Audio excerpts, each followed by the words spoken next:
बिस्मिल्लाहिर्रहमानिर्रहीम। अस्सलाम वालेकुम नाज़रीन, प्रोग्राम खबर की खबर के साथ मैं हूं आपका मेज़बान डॉक्टर बुलंद इकबाल। नाज़रीन, आज सबसे पहले हम बात करना चाहेंगे महकमा सेहत और महकमा तालीम के आपस के इश्तराक से निजी स्कूलों में पोलियो के कतरे पिलाए जाएंगे। और आपको बताते चलें कि ये पोलियो मुहिम जो है ये निजी स्कूलों के ताउन के साथ चलाई जाएगी।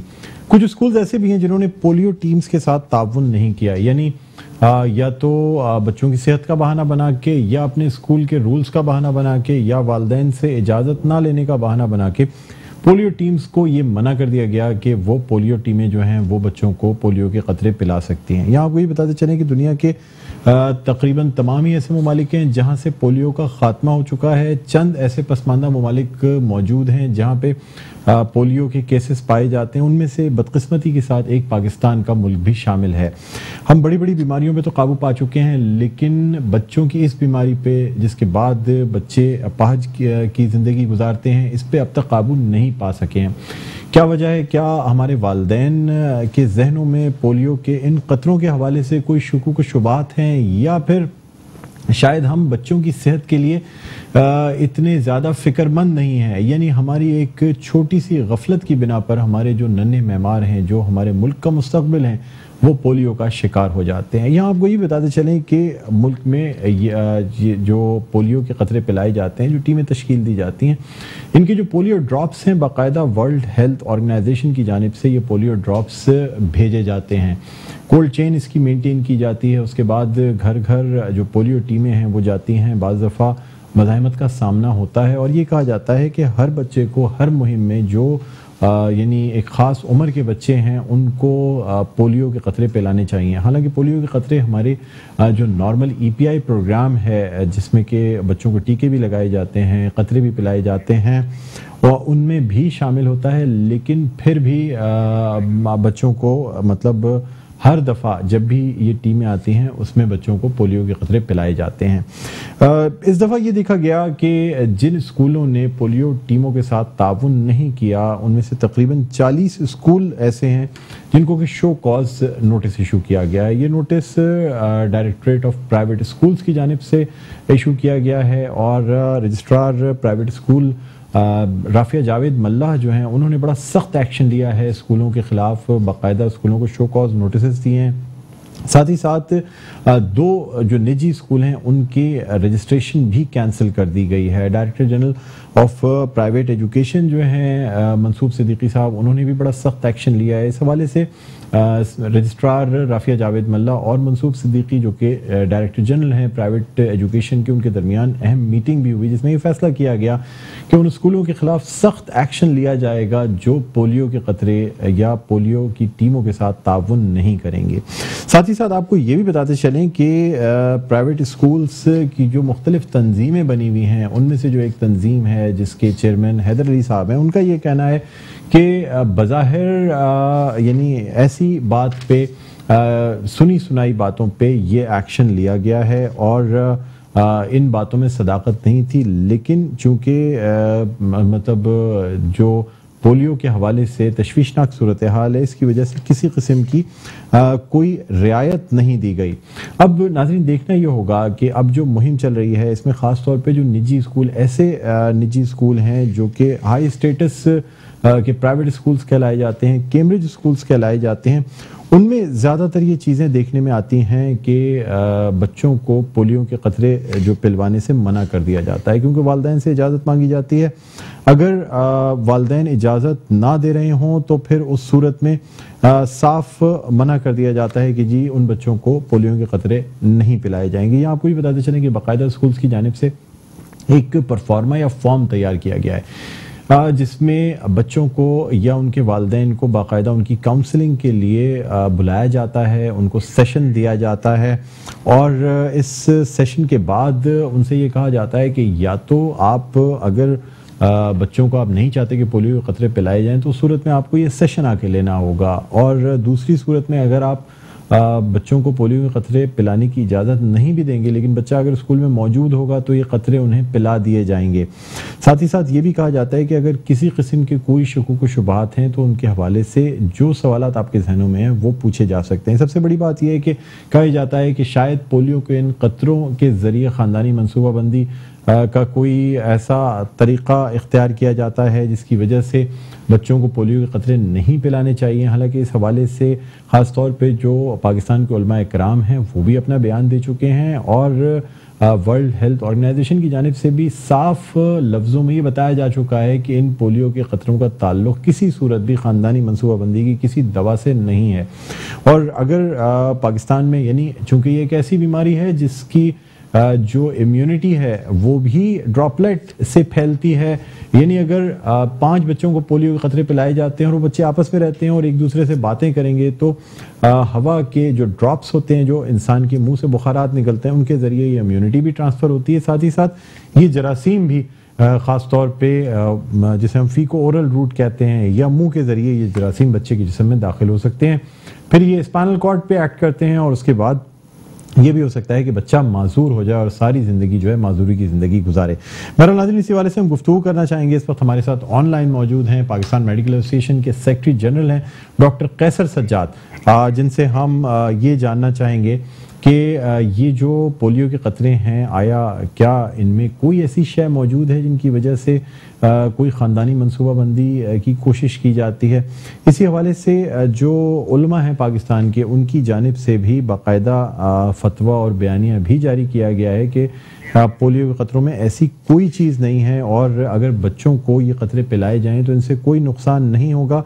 लेकिन फिर भी अगर हम बात करें तो ख़ास तौर पे खैबर पख्तूनख्वा या कराची के वो मज़ाफ़ाती इलाके जहाँ लोग शऊर नहीं रखते, वहाँ ये बात आम कही जाती है कि शायद इन क़तरों की वजह से बच्चों में कोई ना कोई यानी ऐसी मनसूबाबंदी की जाती है कि मुस्तक़बिल में आने वाले दिनों में शायद इनके ज़रिए कोई ख़ानदानी मनसूबाबंदी की जाती है, जो कि सरासर गलत है, इनसे कोई ताल्लुक़ ही नहीं है। बहरहाल ये एक अच्छा कदम है जो कि डायरेक्टरेट ऑफ प्राइवेट स्कूल्स का है, जिनके तहत यानी ये इक़दाम किया गया है कि इन न सिर्फ स्कूल्स को शो कॉज नोटिस दिया गया बल्कि साथ ही साथ 2 निजी स्कूल हैं जिनकी रजिस्ट्रेशन भी कैंसिल कर दी गई है। इसी तरह के अगर सख्त इक़दामात लिए जाते हैं डायरेक्टरेट ऑफ प्राइवेट स्कूल्स की जानिब से तो मैं समझता हूँ कि इस तरह फिर जो स्कूल्स हैं जो कि अपनी मनमानी करते हैं, जो समझते हैं कि शायद अगर महकमा तालीम या महकमा सेहत के साथ अगर ताउन नहीं करेंगे तो तब भी उनके स्कूल्स का जो सिलसिला है वो जारी रहेगा, तो ये बात बिल्कुल गलत ना होगी। मेरा नाज़रीन, यहाँ पे एक वक्फ़ा लेना चाहेंगे। वक्फ़े के बाद हम आपको जो रजिस्ट्रार प्राइवेट स्कूल्स हैं राफिया जावेद मल्ला, उनका मैसेज भी दिखाएंगे और उसके बाद बढ़ेंगे अपनी अगली स्टोरी की जानिब। यहाँ एक छोटा सा वक्फ़ा लेते हैं, वक्फ़े के बाद दोबारा आपकी खिदमत में हाजिर होते हैं। कहीं ना जाइएगा, देखते रहिए प्रोग्राम खबर की खबर।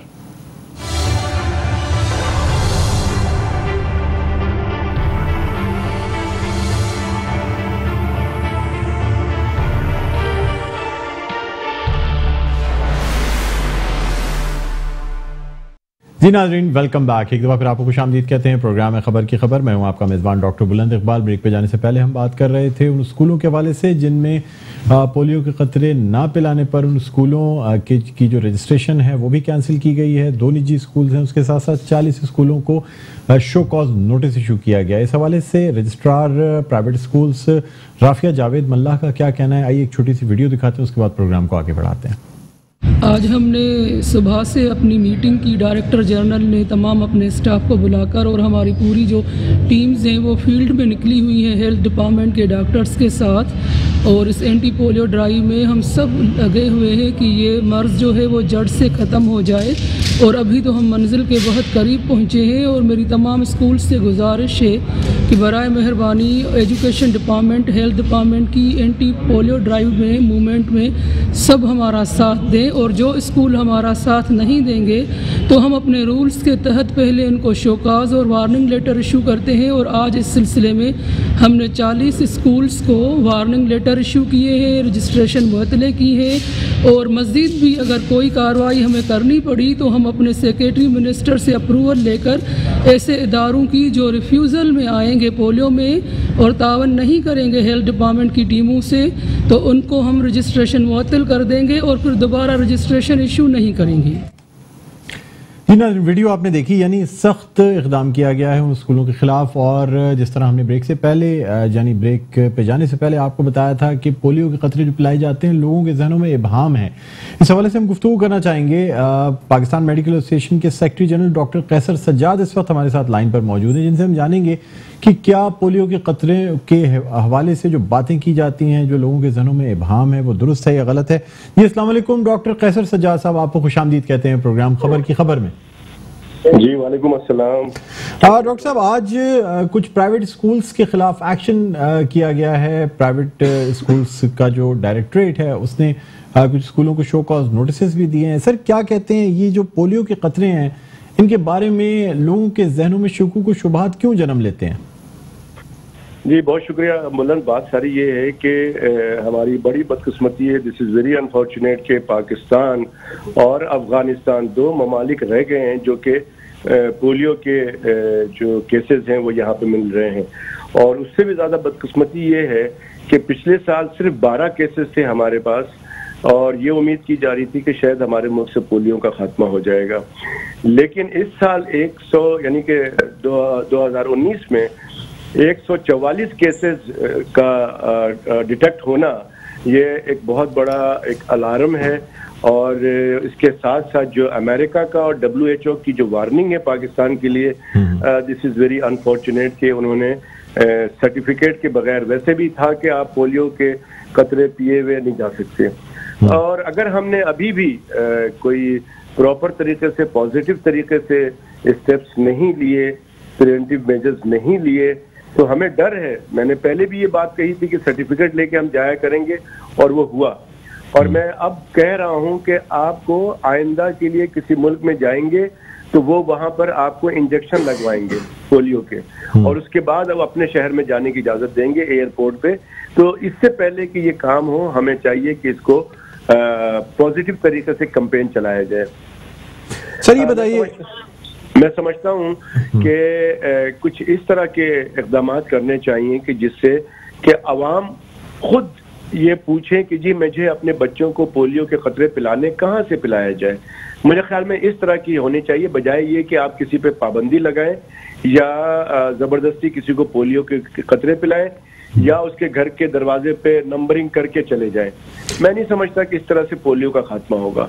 सर मुझे ये बताइएगा कि क्या हर दफा जो है, यानी जब भी टीमें आए उतनी दफा पोलियो के खतरे पिलाने चाहिए? कुछ लोग डर जाते हैं क्योंकि सर कहा यह जाता है कि ये जो वायरसेस हैं, जाहिर सी बात है पोलियो की वैक्सीन में भी लाइव एटेन्यूएटेड वायरस होता है, तो लोगों के जहनों में एक खौफ भी होता है कि क्या बार बार पोलियो के खतरे पिलाने चाहिए या नहीं पिलाने चाहिए? नहीं, मैं समझता हूँ कि पोलियो के खतरे बार बार पिलाने से कोई हर्ज नहीं होता है, बल्कि आपका जो इम्यूनिटी का सिस्टम है पोलियो के खिलाफ वो स्ट्रांग हो जाता है। और बुलंद बात सारी यही मिसकंसेप्शन जो हमारे यहाँ है इसको दूर करना पड़ेगा, जो वजूहात हैं। और मैं समझता हूँ कि पाकिस्तान का हर फर्द, हर वो जो ऐसा एक्टिव आदमी जो अपना रोल प्ले कर सकता है उसको प्ले करना चाहिए। सबसे पहले जो आर्टिस्ट हैं वो है हमारी हुकूमत है। हुकूमत को चाहिए कि ये जो मिसकंसेप्शन है, ये जो तरीक़ेकार है जिससे कि लोगों के जहन में है कि शायद ये इनफर्टिलिटी हो जाती है ड्रॉप पिलाने से, या ड्रॉप से कुछ और मसला हो जाता है, कोई बीमारी हो जाती है, तो इसको जहन से निकालना है। उसके लिए आपको मैसिव अवेयरनेस प्रोग्राम चलाना पड़ेगा। उससे पहले बहुत सारे लोगों को ये पता ही नहीं है कि पोलियो है क्या। आपको पहले बताना होगा कि पोलियो है क्या। ये एक अपाहज कर देता, दोनों पैर खराब हो जाते हैं, लोग पूरी बॉडी खराब हो सकती है आपकी। तो आपको चाहिए कि ये कंसेप्शन जो अवेयरनेस है ये प्रोग्राम होना चाहिए। इसके साथ साथ मैं समझता हूँ कि तमाम जो पॉलिटिकल पार्टीज हैं हमारे, जब वो तकरीर करें अपने लोगों के साथ, तो उनको बताएं, उनसे पूछें कि जी ये पोलियो के खतरे आप लोगों ने पिलाए हैं कि नहीं अपने बच्चों को। इसी तरह से मैं समझता हूँ कि जुमे की नमाज में बहुत सारे लोग आते हैं नमाज पढ़ने के लिए, तो जो हमारे पेशमा में अगर एक जुमला ये पूछ लेंगे और ये हिदायत दे देंगे कि जी वो आपने पोलियो के बच्चों को पोलियो के खतरे पिलाए हैं कि नहीं पिलाए, तो ये एक बहुत बड़ा इफेक्टिव हो सकता है। फिर बुलंद सबसे इम्पोर्टेंट लोग हैं जीपीज, जो हमारे डॉक्टर्स हैं, जनरल प्रैक्टिशनर, इनकी फैमिलीज बनी हुई होती है महल्ले के अंदर, वो अपना किरदार अदा कर सकते हैं। गवर्नमेंट उनको ऑन बोर्ड नहीं लेती है, उनको ऑन बोर्ड ले और उनको वो इसमें बहुत इंपॉर्टेंट पार्ट प्ले कर सकते हैं। और फिर मीडिया यकीनन बहुत इंपॉर्टेंट रोल प्ले कर सकता है ये मिसकंसेप्शन और ये सारी चीजों को दूर करने में। तो मैं समझता हूँ कि ये एक बहुत इंपॉर्टेंट है। साथ ही साथ जो वायरस का सोर्स है उसको दूर करना पड़ेगा। जी सैनिटेशन हमारे यहाँ बिल्कुल बहुत बड़ा प्रॉब्लम है, उसको दूर करना पड़ेगा सैनिटेशन को। ठीक है सर, मुझे ये भी बता दीजिएगा कि ये जो जरासीम होते हैं या ये जो इम्यूनिटी होती है, क्या ये एक दूसरे से, कहा यह जाता है कि जिस तरह ये जरासीम एक दूसरे से मुंतकिल होते हैं उसी तरह पोलियो की इम्यूनिटी भी एक बच्चे से दूसरे बच्चे में मुंतकिल होती है, हर्ड इम्यूनिटी जिसे कहा जाता है। क्या ये बात दुरुस्त है सर? देखिए, मैं अव्वल तो यही कि मेरा ये शोबा नहीं है, मैं टेक्निकल आदमी नहीं हूँ बुलंद, और लेकिन मैं ये समझता हूँ कि ये जो पोलियो के वायरस है ये गंदगी से फैलता है। ये जो आपकी जो फीसेस है टॉयलेट से, अगर आप हाथ धो के नहीं खाना वगैरह खाते हैं बच्चे तो वो उनको जाके ये लगता है और उससे ये वायरस इंट्रोड्यूस होता है। बाकी ये एक से दूसरे में नहीं लगता। ठीक, यानी फीको ओरल रूट जिसे हम कहते हैं, अगर सफाई का ख्याल रखा जाए तो फिर भी इस बीमारी पर काबू पाया जा सकता है। साथ साथ पोलियो के खतरे जो हैं वो भी बहुत जरूरी हैं।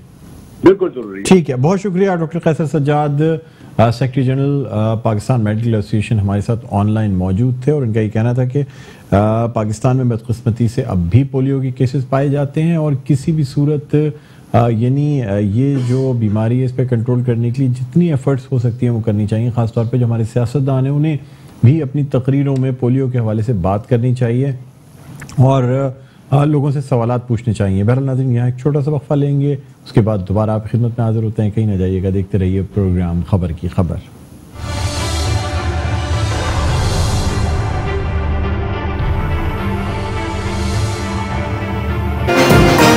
मेट्रो वन न्यूज, हर पल की खबर।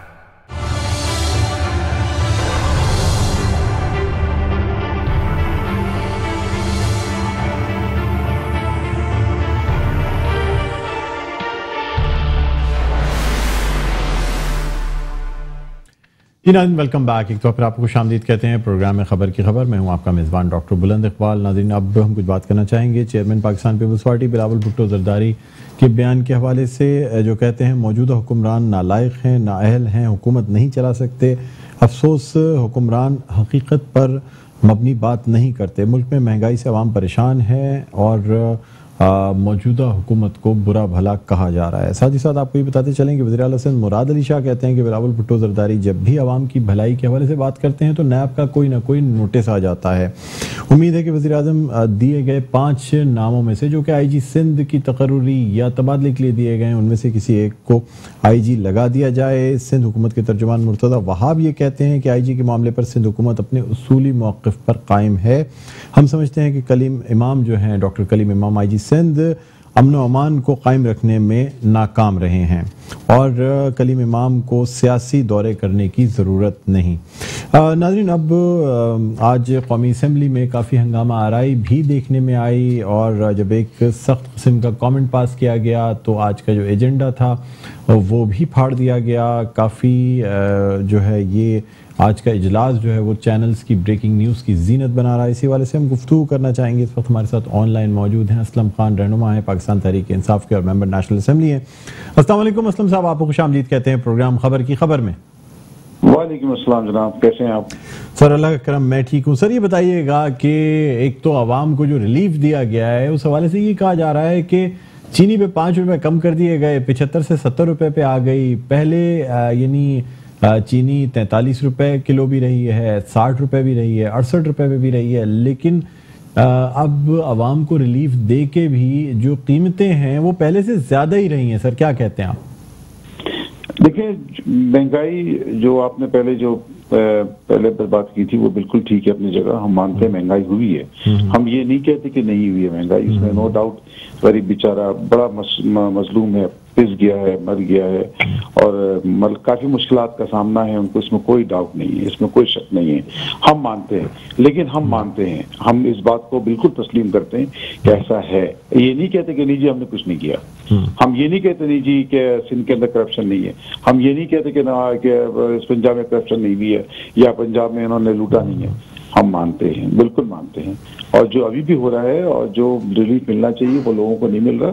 इसमें देखिए हो ये रहा है कि हमारे खान साहब तो चाह रहे हैं, हमारे वजीर आजम साहब तो चाह रहे हैं कि जी गरीब जो को जो है रिलीफ मिले, लेकिन अब ये कुछ अनासिर ऐसे हैं जो हालात चल रहे हैं, ब्यूरोक्रेसी हो गई, वो गलती कहते हैं ये गलती हो गई और चीज़ों को बताया नहीं या 2 रुपये कम कर दिया, 5 रुपये बढ़ा दिया, ये सब होना नहीं चाहिए।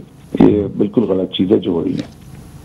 सर मुझे ये भी बताइएगा कि 15 अरब रुपए का रिलीफ दिया गया, 22 करोड़ अवाम के मुल्क में 15 अरब रुपए का रिलीफ, यानी एक शख्स को 68 रुपए का रिलीफ मिला। सर मतलब हुकूमत की ये भी मतलब ये तो ऊंट के मुंह में जीरा हुआ सर। आप रिलीफ दे रहे हैं, एक शख्स को 68 रुपए का रिलीफ मिल जाता है, फिर सिर्फ यूटिलिटी स्टोर्स के जरिए ये रिलीफ दिया जाता है। यूटिलिटी स्टोर्स पूरे मुल्क में 4000 हैं। देही इलाकों में यूटिलिटी स्टोर्स का कोई तस्वर है ही नहीं, सिर्फ शहरी इलाकों में ये यूटिलिटी स्टोर्स मौजूद हैं। अगर 22 करोड़ आवाम इन 4000 यूटिलिटी स्टोर्स पर जाए तो एक यूटिलिटी स्टोर पर तकरीबन 55,000 आवाम का रश होगा। सर कोई प्रैक्टिकल बात नजर आती है इस पूरे रिलीफ में? देखिए रिलीफ अगर आप ये देखें कि पिछले 30-40 वो में देखिए बार बात ये आ जाती है जी। पिछले 30-40 साल से जो हालात मुल्क के चल रहे थे सर, हम पिछले 1.5 साल की बात कर रहे हैं सर। अब पिछला रोना छोड़ भी दे सर, कितना रोएंगे सर कि पिछले हुकूमतों की वजह से सब कुछ हो रहा है। मैं आपको ये बताना चाह रहा हूँ, आप मेरी बात सुन तो लें, मैं ये नहीं बात करना चाह रहा, मैं बताना आपको ये चाह रहा हूँ कि 1.5 साल के अंदर जो हालात और जो मईशत मिली है उसमें जितना कर सकता है इंसान उतना कर रहा है, अपनी कोशिशों में लगा हुआ है। हाँ, ये सवाल जवाब जो कहते हैं ना लोग कि जी आपने 1.5 साल में क्या किया, अरे 1.5 साल में कुछ भी नहीं होता। 5 साल के बाद पूछिएगा, अगर हम इस काबिल नहीं हुए तो हम नहीं आएंगे, अवाम हमें एक्सेप्ट नहीं करेगी। सिंपल सी बात है।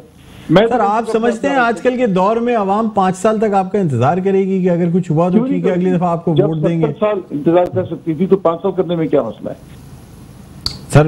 अच्छा आपसे सर ये भी जानना चाहूंगा कि मतलब यूटिलिटी स्टोर्स के जरिए ये रिलीफ देना, आप समझते हैं कि आम लोग खासतौर पे देही इलाके और ऐसे अवाम जो कि एक पॉवर्टी लाइन से नीचे जिंदगी बसर कर रहे होते हैं, उनको आप रिलीफ प्रोवाइड कर सकेंगे? देखिए इंसान को चाहिए जितनी बड़ी चादर है उतना ही पैर फैलाना चाहिए। हुकूमत की जो पोजीशन है, जो हालात हैं मईशत के, उसमें यही कर सकते हैं, इससे ज्यादा कर नहीं सकता इंसान। अगर कर सकते तो जरूर करते। तो सर आप समझते हैं कि इस 15 अरब के रिलीफ से महंगाई पर काबू पा लिया जाएगा? नहीं, बिल्कुल नहीं पाया जाएगा, लेकिन थोड़ा बहुत कहते हैं ना कि ना होने से बेहतर तो है कुछ है। सर कोई और लॉन्ग टर्म प्लानिंग इस रिलीफ के अलावा, जिस तरीके से ये रिलीफ दिया गया है और ये कहा गया है कि जी 15 अरब रुपए का रिलीफ दिया जा रहा है, महंगाई पर काबू पा लिया जाएगा, रमजान से पहले कीमतें जो हैं अशिया खुरनोश की कम कर दी जाएंगी, आप समझते हैं सर ये बातें मुमकिन है? असल में देखिए ये इंसान चाहता तो जरूर है, लेकिन एक प्राइम मिनिस्टर, एक मुल्क का जो वजीर आजम है ना, वो सब चीजों को लेकर नहीं चल सकता। ये जो सूबाई गवर्नमेंट होती है ना, ये इनके काम होते हैं। मैं अगर अपने हल्के में बात करूं, एक आदमी, मैं अपने हल्के में जाता हूं, जाके देखता हूं कि वहां मुर्गी और अंडे और दूध ये सब कंट्रोल करना किसका काम है, किसकी प्राइस है? सर पंजाब में महंगाई नहीं है क्या सर? पंजाब में तो आपकी अपनी हुकूमत है ना सर, वहाँ महंगाई नहीं है क्या? नहीं, पंजाब की बात नहीं कर रहा, मैं तो जनरल बात कर रहा हूँ। सर आप कह रहे हैं सूबाई हुकूमत का काम होता है, तो क्या पंजाब में आपकी हुकूमत नहीं है? मैं सबकी बात कर रहा हूँ, मैं खाली सिंध की बात नहीं कर रहा, मैं सारे पूरे चारों सूबे की बात कर रहा हूँ। ये जहां मैं अपने आप को नहीं कह रहा कि जी मेरी हुकूमत है तो मैं बहुत अच्छा हूँ। मैं कहता हूँ प्राइस कंट्रोल ये सूबाई मामला है। इसमें चाहे पंजाब हो, चाहे सिंध हो, चाहे केपी की हो, सबको इदारे के नीचे की ब्यूरोक्रेसी को चाहिए, ACDC ये जो जाते हैं लोगों को पकड़ के ले आते हैं कि ये महंगा बेच रहा है, अरे इसका मसला, इसका हल ये नहीं है। इसका हल ये है कि जहां से जो चीज चल रही है वो जितने हाथों में आके उसके ऊपर से देखिए एक मुनाफे का रेशो होता है। दीन में भी ये कहा गया है कि आप मुनाफा एक जायज लें। अगर नाजायज हाथों में जाएगा और उसका मुनाफे का रेशो बहुत ज्यादा होगा तो अवाम जो एंड यूजर है ना, उसके पास चीज महंगी आएगी। अगर इस पे कंट्रोल कर दिया जाए, मुझे बताइए पूरे दुनिया के अंदर क्रिसमस होती है, बाकी जो ओकेजन होते हैं, वहां चीजें सस्ती जाती हैं, हमारे मुल्क में हर चीज डबल प्राइस हो जाती है, क्यों? सर कहा यह जाता है कि आपकी पार्टी के जो ड्राइवर्स हैं, जो कि फाइनेंसर्स हैं, सर चीनी या गंदम की कीमतों के इजाफे में यही लोग इसके पीछे हैं जो आपकी पूरी पूरी पार्टी चलाते हैं, फाइनेंस करते हैं। सर नाम नहीं लेना चाहूंगा, आप खुद बेहतर समझते हैं। नहीं नाम ले, आप नाम लेके बताएं, समझने की क्या बात? नहीं सर, ये बेहतर आप भी जानते हैं कि कुछ इसमें से नाअहल भी हो चुके हैं, आपकी पार्टी के मेन फाइनेंसर्स हैं, तमाम चीजें संभालते हैं। पाकिस्तान तहरीक इंसाफ में सर ऐसे बहुत से लोग हैं जो मतलब पार्टी चलाते हैं, और कहा यह जाता है कि चंद खास 2-3 नाम तो ऐसे हैं जो इस महंगाई के पीछे मौजूद हैं, लेकिन उनके खिलाफ कोई कार्रवाई की नहीं जा सकती, ना इस महंगाई को उस तरीके से रोका जा सकता। आप मेरी एक बात का जवाब दें, क्या पहले इससे पहले कभी चीनी के पैसे रेट नहीं बढ़े, कभी आटा के रेट नहीं बढ़े? सर पहले भी इन्हीं लोगों के नाम आया करते थे, फर्क ये था कि आपकी पार्टी में मौजूद नहीं थे पहले। अच्छा, तो उस वक्त क्यों नहीं पकड़ा उनको? सर बिल्कुल मतलब जिसकी हुकूमत हुआ करती थी उस पार्टी में मौजूद थे, तो जाहिर सी बात है ये जो महंगाई का ये तमाम चीजें होती हैं सर, जाहिर सी बात है कुछ ऐसे लोग असर रसूख रखने वाले ही पीछे होते हैं ना सर, जिसकी वजह से ये तमाम चीजें सामने आती हैं। खान साहब, इमरान खान साहब ने, वजीर आजम साहब ने तो कहा है ना कि जी जो लोग इसमें मुलविस उनको पकड़ा जाए, उनको गिरफ्तार किया जाए, उनके खिलाफ कानूनी कार्रवाई की जाए, तो करेंगे इंशाल्लाह ताला। थोड़ा सा सब्र रखें, इंशाल्लाह जरूर करेंगे। सर आपने कहा कि एक प्राइम मिनिस्टर है, चीजों को किस तरह कंट्रोल किया जाए सर, मतलब जाहिर सी बात है सुप्रीम पोजीशन होती है, हेड ऑफ द गवर्नमेंट है, उनका खुद का अपना जाती काम तो नहीं है सर वजीर आजम इमरान खान का कि वो एक एक दुकान पे जाके कीमतें कम कराएं, लेकिन सर हुकूमत की जो मशीनरी है, यानी जाहिर सी बात है एक शख्स के अंडर में अगर पूरी हुकूमत चलाई जा रही है तो सर ये तो हुकूमत का काम है, रिस्पॉन्सिबिलिटी तो सरबराह पे आएगी ना हुकूमत के। मतलब सर ये तो आपको भी इस बात की नॉलेज होगी कि जो खलीफा दोम हज़रत उमर फारूक का ये खास तौर पे कौल था कि अगर दरिया फरात के किनारे एक कुत्ता भी भूखा सोएगा ना तो उसका जो जिम्मेदार है वो मैं अपने आप को समझूंगा। सर हुक्मरान बड़ी उज़्ज़मा तो नहीं हो सकते ये कह के कि सूबाई हुकूमतें साथ नहीं देती, ज़िला इंतजामिया साथ नहीं देती, ब्यूरोक्रेट साथ नहीं देते। असल में जब देखें, जब सिस्टम मैनेजमेंट, जब पूरी मैनेजमेंट शुरू से बिगड़ी भी हो ना, उसको सुधारने में थोड़ा टाइम तो लगता है। 1.5 साल में आप लोग समझते हैं कि ये चेंजेस आ जाएगी, चीजें कंट्रोल में आ जाएंगी, ये पॉसिबल नहीं है। माफिया को समझने में, माफिया को से निपटने के लिए टाइम तो थोड़ा चाहिए, इस बात को भी तो आप लोग देखें ना। सर क्या समझते हैं आईजी सिंध के मसले पे कोई फैसला हो पाएगा या बाकी तमाम मसलों की तरह ये मसला भी इसी तरह मुअल्लक रहेगा? अभी तक तो ये लग रहा है कि मुअल्लक रहेगा, लेकिन कलीम साहब ने क्या बुराई थी, वो तो उन्होंने जो एक स्टेटमेंट निकाली है जो लोग, तो बाकी 5 लोगों के जो नाम दिए गए उनमें क्या बुराई है सर? उनमें से कोई नाम वो कर लिया जाए, कानून में तो है ना सर, नाम तो सिंध हुकूमत से ही लिए जाएंगे। कोई 3 नाम सिंध हुकूमत प्रपोज करेगी जिसमें से कोई एक नाम को फाइनलाइज करना है वफाकी हुकूमत ने। हो जाएगा, आप जल्दी ना करें, इंशाल्लाह हो जाएगा, वो भी मामला तय हो जाएंगे इंशाल्लाह जल्द से जल्द। सर आज फिर हमारी जो पार्लियामेंट है उसमें बड़ी काफ़ी हंगामा आराई हुई है, मतलब सर अच्छा नहीं लगता, इंटरनेशनली एक इमेज जाता है पार्लियामेंट का और इस तरीके से ये चीज़ें होती हैं, पर्सनल रिमार्क्स पास किए जाते हैं। आप समझते हैं ये बात दुरुस्त है? देखिए पर्सनल तो रिमार्क्स पास नहीं करनी चाहिए, लेकिन आपने कल का देखा था, कल जो आपके जो पटेल साहब थे उन्होंने क्या चीजें की हैं, क्या हरकत की, कितने नाज़िबा अल्फाज इस्तेमाल किए हैं, कितने नाज़िबा हरकत किए हैं। मतलब इनको तो सोचना चाहिए, पुराने हैं, चले हम तो नए हैं ना, वो तो पुराने लोग हैं, इनको तो कम से कम इस चीज का ख्याल रखना चाहिए कि आप सुप्रीम जगह पे बैठे हैं पूरे पाकिस्तान की, और आपने ये किया। और आज जो किया उन्होंने रफीउल्लाह ने, मैं खुद भी वहां मौजूद था और मैं थोड़ा वॉशरूम तक गया हुआ था, वापस आया तो देखा इतना सब कुछ हो गया। बाकायदा वो तो मानने के लिए आए थे। मतलब आप सोचें कि आप इतने बड़े मतलब हो गए हैं कि आपके पास मतलब समझ नहीं आती कौन कौन लोग, कैसे लोग असेंबली में बैठते हैं, मैं तो हैरान हूं। सर एक आखिरी सवाल आपसे करना चाहूंगा, मुख्तसर सा जवाब चाहूंगा। मुझे बताइएगा आज पाकिस्तान तहरीक इंसाफ के रहनुमाओं का, खासतौर पर हलीम आदिल शेख और फिरदौस शमीम नकवी का ये कहना था कि सिंध सूबे की हुकूमत के खिलाफ जो शिकायतें आ रही हैं वो आईनी सूबे के आईनी सरबराह तक पहुंचा दी गई हैं।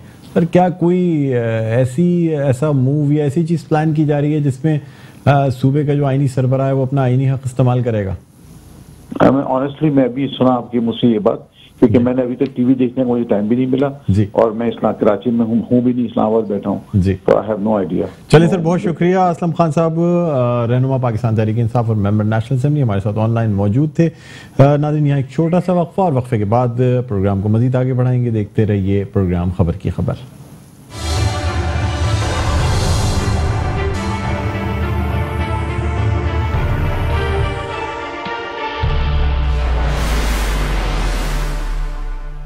जी नाज़रीन, वेलकम बैक। एक दफ़ा फिर आपको खुशामदीद कहते हैं। प्रोग्राम है खबर की खबर में हूँ आपका मेज़बान डॉक्टर बुलंद इकबाल। अब हम बात करना चाहेंगे चेयरमैन पाक सरज़मीन पार्टी मुस्तफ़ा कमाल के बयान के हवाले से। आज उन्होंने ये कहा है कि MQM एक दिन भी इक़्तिदार के बगैर नहीं रह सकती। अगर PTI का इक़्तिदार जिस रोज़ ख़त्म हुआ उसी रोज़ MQM जो है वो सबसे पहले छलांग लगाने वालों में शामिल होगी। और जो कहते हैं कि हमारे पास इख्तियार नहीं है, मसला इख्तियार का नहीं किरदार का है। साथ ही साथ उनका ये भी कहना था कि शहरियों को मुतबादिल जगह दी जाए। साहिल समंदर की अराज़ी की गैर कानूनी अलॉटमेंट के हवाले से आज जो केस चल रहा था उस हवाले से आज पेश भी हुए और चेयरमैन पाक सरज़मीन पार्टी मुस्तफ़ा कमाल और दीगर उनके खिलाफ रेफरेंस की आज समाअत हुई है और एहतसाब अदालत जो है वो उसने ये हुक्म दिया है कि मुल्ज़िमान को इस मुकदमे की नक़ूल जो हैं वो फराम की जाएँ। बहरहाल नाज़रीन, इस वक्त हम बात करना चाहेंगे मुत्तहिदा क़ौमी मूवमेंट के हवाले से और इस वक्त हमारे साथ ऑनलाइन मौजूद हैं मुत्तहिदा क़ौमी मूवमेंट पाकिस्तान के रहनुमा साजिद अहमद साहब। अस्सलाम वालेकुम साजिद साहब, खुशामदीद कहते हैं प्रोग्राम खबर की खबर में। जी सर, चेयरमैन PSP मुस्तफ़ा कमाल ये कहते हैं कि मुत्तहिदा क़ौमी मूवमेंट पाकिस्तान एक दिन भी इक़्तिदार के बगैर रह नहीं सकती। तो क्या बात दुरुस्त है ये?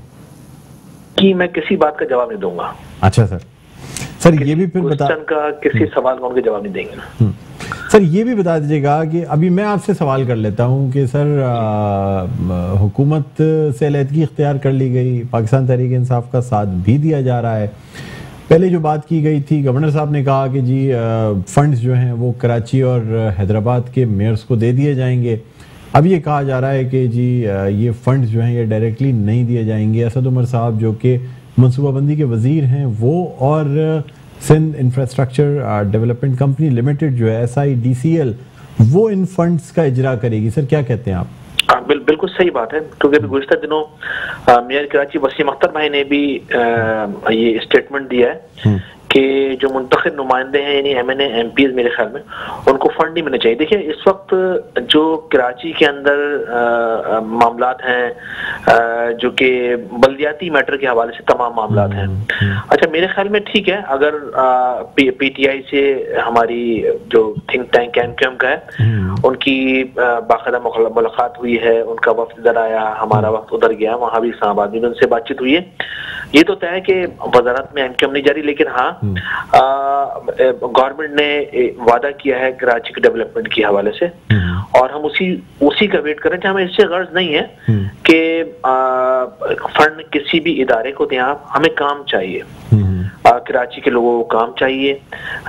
जो मेगा प्रोजेक्ट हैं, इसके अलावा छोटे मोटे मसाइल सेवरेज के हैं, पानी के हैं, जो टूट फूट रोडों की सड़कों की है, बल्दियाती मैटर से रिलेटेड तमाम वो चीजें हैं। अच्छा उन कामों की बाकायदा तौर पर लिस्ट MQM पाकिस्तान ने गवर्नर को क्या एक कमेटी बनी है जो जिस कमेटी से मुलाकात हुई उनको, इसके अलावा हर जगह रखे हैं जो कि एक मुताल्लिका लोग हैं उनके। और यकीनन कल तक तो कोई आवाज काम के हवाले से कराची में नहीं आई थी ना वफाकी गवर्नमेंट की, लेकिन अब अगर असद उमर साहब ये बोल रहे हैं कि ठीक है हम फना इदारे को फंड देंगे, हम काम करवाएंगे, तो ये जो MQM ने इतनी स्ट्रगल की, जो अपना प्रोटेस्ट एक रिकॉर्ड करवाया और यकीनन उसी के बाद ये तमाम चीजें वर्किंग में आई, वर्क स्टार्ट हुआ, लोग बैठे, कराची के इश्यूज पर डिस्कशन शुरू हुई मीडिया पर, हुकूमती जानिब से कभी गवर्नर साहब दे रहे हैं, कभी इमरान खान साहब दे रहे हैं या असद उमर दे रहे हैं। तो वो हमारी उस मूव के बाद हुआ है, MQM पाकिस्तान के उस मूव के बाद हुआ है जो कि MQM ने उस मूव को चलाया, स्टार्ट किया। और देखिए ये शहर उनका भी है, ये शहर तमाम पाकिस्तान के लोगों, तमाम पाकिस्तानी इस शहर के अंदर आकर रह रहे हैं, रोजगार बरसर रोजगार हैं, यहाँ रहायशें सबकी हैं, सबके इज्तिमाई मसाइल ये हैं और MQM भी सबके इज्तिमाई मसाइल पर हुकूमत पाकिस्तान से बात कर रही है। तो कहने का मतलब ये कि जो भी हुकूमत की जानिब से मूव हो रही है वो MQM के कहने पर ही हो रही है। सर मुझे बताइएगा कि मेयर कराची वसीम अख्तर का जो बयान था कि पाकिस्तान तहरीक इंसाफ को MNAs और MPs को बजट नहीं देने चाहिए, ये आर्टिकल 140A की खिलाफ वर्जी है। सर इसके तहत आपके MNAs और MPs को भी तो बजट मिल रहा है सर, 90 करोड़ रुपए इस साल के लेकिन वही मिले हैं सर, आप लोगों ने एक्सेप्ट किए। अब उसके बाद सर मेयर कराची का ये बयान देना, मतलब सर कुछ समझ नहीं आता। एक तरफ आपके MNAs बिल्कुल ये फंड्स एक्सेप्ट भी कर रहे हैं, 1 साल का लैप्स हुआ है, उसका भी वादा किया गया है कि अगले साल के फंड के साथ ये फंड आएगा। नहीं, जो मेरे ख्याल में वसीम अख्तर भाई ने बात की है, इज्तिमाई तौर पर मामलात को मद्देनजर रखते हुए सामने बात की उन्होंने। सर वो उन MNAs और MPs में हुक्मरान पार्टी के MNAs और MPs में आपकी पार्टी भी शामिल है सर। देखिए मैं वही देखिए, जो कराची के बल्दियाती नुमाइंदे हैं ना, चेयरमैन, यूसी चेयरमैन, काउंसलर, उसमें तमाम सियासी जमातों के लोग हैं। उसमें सिर्फ MKM नहीं, बल्कि MKM ठीक है, अक्सरियत में MKM है, MKM के लोग हैं, लेकिन तमाम पीपल्स पार्टी के भी उसमें chairman, vice chairman, councillor, PTI के भी, तहरीक इंसाफ के भी, मुस्लिम लीग नून के भी, तमाम सारी जमातों के लोग यहाँ से जीते हैं थोड़ा बहुत करके। अच्छा, जो इस वक्त जो बेसिक जो जरूरत कराची की है, जो नीड है, वो है बेसिक बुनियादी काम। सर यानी आपके कहने का मकसद ये है कि जो मेयर कराची वसीम अख्तर है, उनके बयान का ताल्लुक पार्टी से नहीं है, या पार्टी स्टैंड नहीं करती उस बयान पे? मैं ये कह रहा हूँ, मैं कहना ये चाह रहा हूँ आपसे कि देखिए, जो कराची के बल्दियाती नुमाइंदे हैं, उसमें तमाम सारी जमातों के लोग हैं। अच्छा, बल्दियाती नुमाइंदों से ज्यादा बेहतर ग्राउंड के मामलात को और कोई नहीं जानता, क्योंकि एक काउंसलर एक वार्ड के अंदर जीतता है, फिर उसके ऊपर जनरल काउंसलर होता है, उस पे वाइस चेयरमैन है, एक पूरी टीम 13-14 रुकनी या 10 रुकनी 9 रुकनी होती है। अच्छा, वो ग्राउंड पर मौजूद है। अच्छा, जो ग्राउंड की नीड को वो बेहतर समझते हैं। तो एक तरह से वसीम अख्तर भाई का ये कहना बिल्कुल सही है कि अगर फंडिंग करनी है तो सिटी गवर्नमेंट करें, और एक कमेटी भी कॉन्स्टिट्यूट इसके ऊपर कर लें जो कि उस फंड के यूज पर चेक एंड बैलेंस रखे। बाकायदा तौर पर हमें इनकार नहीं है, और जिस तरह से भी चाहे उसकी मॉनिटरिंग करें, लेकिन देखिए कराची का काम होना चाहिए। कराची काम को इसलिए डिले नहीं करना चाहिए कि ये मैं कराऊं, तू कराए, वो कराए, एक्स कराए, वाई कराए, जेड कराए। मेरे ख्याल में इस चक्कर में बहुत ज्यादा टाइम जाया हो गया है। कराची पाकिस्तान का माशी हब है, बरसरे रोजगार यहाँ पर लोग हैं, कराची टैक्स देता है, बुनियादी चीजें जो 1 लाख मरतबा MKM के नुमाइंदे टीवी स्क्रीन पर आकर टॉक शोज में कह चुके हैं। कराची को अब काम की जरूरत है। कराची ने पूरे पाकिस्तान का काम हमेशा किया है, वफाक को बहुत फंडिंग की है, सूबे को बहुत फंडिंग की है, टैक्स की मद में सूबे को बहुत दिया है, लेकिन कराची से ना जाने क्यों कोई सिंसियर होके सिंसियरिटी का इजहार नहीं कर रहा। मेरे ख्याल में ये वक्त वही है कि अब कराची को भी कुछ बनाए, वरना ये गांव देहात की कुछ अरसे बाद मजीद शक्ल पेश करेगा और यहाँ जिंदगी गुजारना मुश्किल हो जाएगा। ठीक है सर, यही MKM की आवाज है, यही MKM बात है। ठीक है सर, बहुत शुक्रिया। साजिद अहमद साहब, रहनुमा मुत्तहिदा कौमी मूवमेंट पाकिस्तान, हमारे साथ ऑनलाइन मौजूद थे। नाज़रीन, अब यही उम्मीद करते हैं कि चाहे बल्दियाती इदारों के ज़रिए फ़ंड्स खर्च हों या जो इलेक्टेड नुमाइंदे हैं उनके ज़रिए फ़ंड्स खर्च हों, लेकिन कराची के अंदर काम ज़रूर होना चाहिए, मंसूबे ज़रूर शुरू होने चाहिए और मंसूबों की तकमील होनी चाहिए। नाज़रीन, हमारे प्रोग्राम का वक्त अपने अख्ताम पर पहुँचता है। मुझे बुलंद इकबाल को इजाज़त दीजिए। अपना बहुत ख्याल रखिए।